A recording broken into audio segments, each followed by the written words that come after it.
Welcome back to Warriors Nation News, your trusted home for everything Golden State. Today, we're diving into one of the most intriguing trade scenarios of the offseason, one that could reshape the roster, keep our championship window wide open, and send a clear message that the Golden State Warriors are still here to win. We all know the reality. Stephen Curry is still playing like one of the greatest to ever step on the court, but at 37 years old, there's no denying the clock is ticking. This front office can't afford to waste a single season. Every roster decision has to strike that delicate balance between winning now and building for the future. And right now, that balancing act is centered on one player, Jonathan Kuminga. The athletic, explosive forward has been one of the most exciting young talents on our roster, but his role under Steve Kerr has been inconsistent. And according to reports, his frustration with that role is no longer a secret. So here's the question. Do the Warriors double down on Kuminga's potential or make a move that maximizes the Curry era while adding pieces that fit perfectly around our core? That's where this smart trade idea comes in. The proposal on the table is this. Golden State Warriors receive Kentavious, Caldwell-Pope, and G.G. Jackson. Memphis Grizzlies receive Jonathan Kuminga. On paper, it's a straightforward deal. In reality, it's a bold statement, a win-now move that also keeps an eye on the future. Let's start with the veteran in the deal, Kentavious Caldwell-Pope. KCP may not be a household superstar, but Warriors fans know exactly why players like him are invaluable. He's a proven 3-and-D specialist, a defensive pest who can guard multiple positions, and he has the championship pedigree to back it up. Rings with both the Lakers in 2020 and the Nuggets in 2023.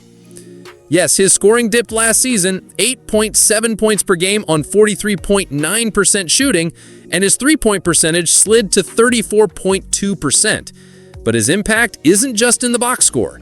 He brings defensive consistency, floor spacing, and veteran leadership to a roster that needs exactly that.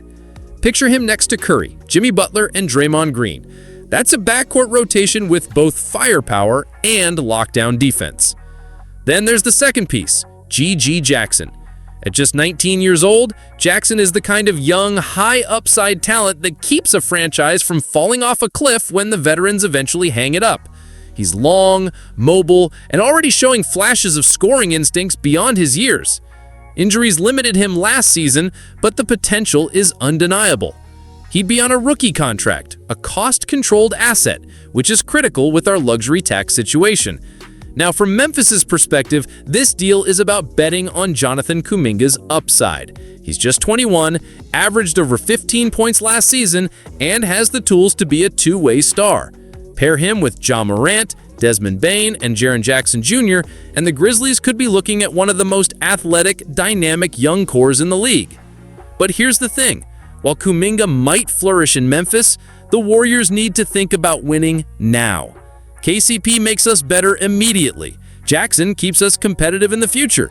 And the financials work, especially in a sign-and-trade format that locks Kuminga in at around $25 million a year. The only holdup? NBA rules prevent Caldwell-Pope from being included in a multiplayer trade until August 15, 2025. But if the deal happens after that date, both teams walk away winners. So, Warriors fans, here's the bottom line. This is the kind of move that gives us a legitimate shot at another title without mortgaging the future. It respects Curry's timeline, bolsters our defense, adds shooting, and brings in a promising young forward to develop. Yes, trading Kuminga would be tough. We've all seen the highlights, the dunks, the flashes of brilliance. But the Warriors dynasty was never built on potential alone. It's been built on fit, chemistry, and knowing when to make the right move at the right time. If the front office pulls the trigger on this trade, it's a sign they're still fully committed to chasing championships, not just riding out the final years of our stars. Now, I want to hear from you. If you're part of the Warriors Nation, do you pull the trigger on this trade? Would you swap Kuminga for Caldwell-Pope and G.G. Jackson, knowing it keeps us in the hunt this season? Or do you believe Kuminga is the future and should stay in the Bay no matter what? Drop your thoughts in the comments. I'll be reading every single one. Because this is more than just a trade rumor. It's about the direction of the Golden State Warriors and what kind of team we want to be in the final chapters of the Curry era. When the Golden State Warriors traded for Jimmy Butler last season, it sent shockwaves through the league. This wasn't a half measure. This wasn't a maybe we'll contend move. It was a declaration. The front office was saying, loud and clear, we're still in it to win it. Adding a 6-time All-Star, Finals MVP candidate, and one of the league's most respected two-way players to a core of Stephen Curry and Draymond Green, that's the kind of bold, all-in decision that franchises make when they believe the championship window is still open. But here's the reality. Adding Butler has a ripple effect across the roster. It changes roles. It changes priorities. And yes, it changes the way we view younger players like Jonathan Kuminga. Jimmy Butler's arrival instantly reshaped the Warriors' identity. Even with Curry still the offensive engine, Butler brought an edge, a toughness, and a postseason pedigree that complements Golden State's style perfectly. He thrives in physical games, elevates his play under pressure, and perhaps most importantly, doesn't shy away from the dirty work, fighting through screens, chasing rebounds, guarding the other team's best scorer. But here's where the overlap begins. Kuminga's strength has always been his athleticism, slashing ability, and defensive versatility. Sounds great, right?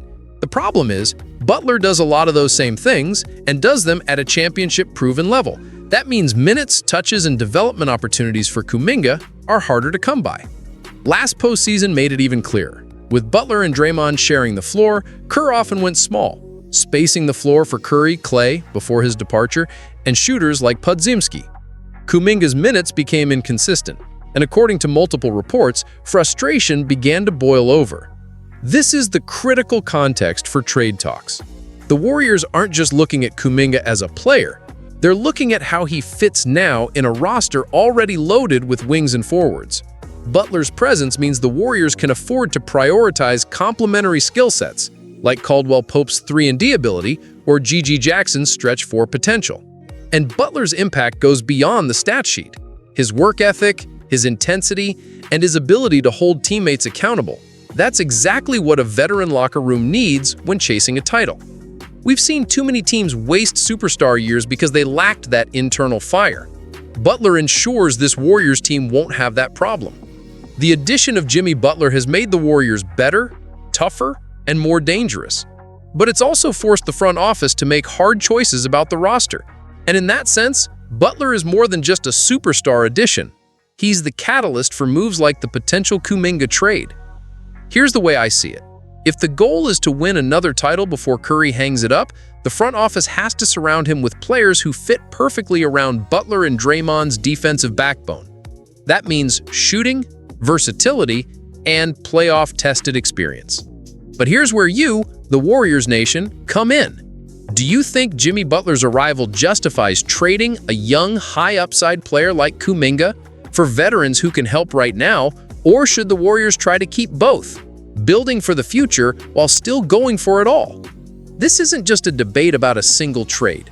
It's about what kind of team we want to be and how much we're willing to gamble to get Curry one more ring. Drop your thoughts below, because the next chapter in this story will break down the one roster hole the Warriors must fix if they want to turn all these moves into another championship parade down Market Street. Se aprovar, no capítulo 3 eu fecho a série abordando o problema do pivô e como ele pode definir o título para os Warriors nessa fase final da era Curry. Let's be honest, Warriors Nation. Our dynasty has been built on playing small, moving the ball, and outsmarting bigger teams. Draymond Green at center has been a nightmare for opponents in countless playoff series. But even the most loyal small ball believers have to admit, the league has changed. Bigger, stronger, more athletic front courts are everywhere. Nikola Jokic, Anthony Davis, Bam Adebayo, even younger stars like Chet Holmgren and Victor Wembanyama are redefining what a big man can do. And as much as we've dominated with speed and skill, there's a physical toll on asking Draymond to guard giants night after night. If the Warriors truly want to convert all these bold moves, Jimmy Butler, potential Kuminga trade, veteran additions, into another championship, they can't ignore the glaring hole in the middle. The issue isn't just rebounding, though that's been a sore spot in some painful playoff exits.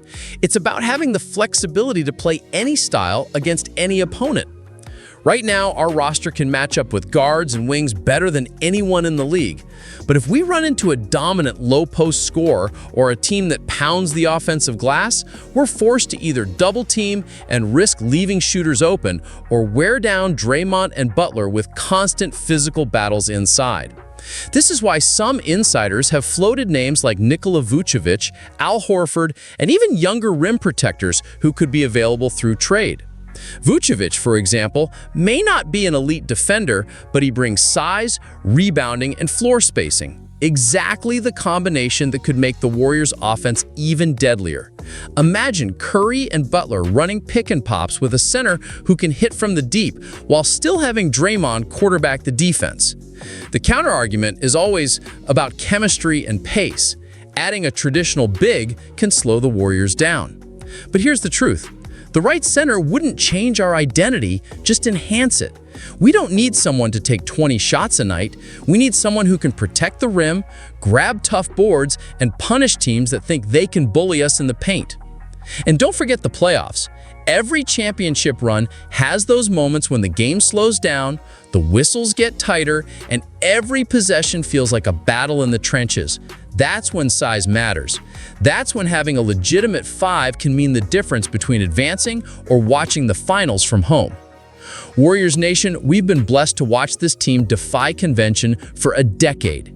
We've beaten bigger teams, faster teams, more athletic teams because we had the best shooting backcourt in history, a defensive genius in Draymond, and now a warrior in Jimmy Butler. But the game keeps evolving. And if we want to keep pace, if we want to turn this revamped roster into another banner at Chase Center, we need to finally address the center position. The potential Kuminga trade isn't just about fit, it's about resource allocation. If moving him brings in the shooting and defense of Kentavious Caldwell-Pope, plus a young forward like G.G. Jackson, that's a step forward. But the final step? Securing a big man who can battle the Jokic's, the Davises, and the Wembanyamas of the world without sacrificing our style. So here's the question for all of you. Should the Warriors make one more bold move this season to land a true center? Or can we still win it all by doubling down on small ball magic one more time? Drop your comments, let's get this debate rolling, and remember, no matter where you stand, we're all chasing the same thing. Another ring for Curry, Draymond, Butler, and the entire Bay Area. The window is still open, and the time to strike is now.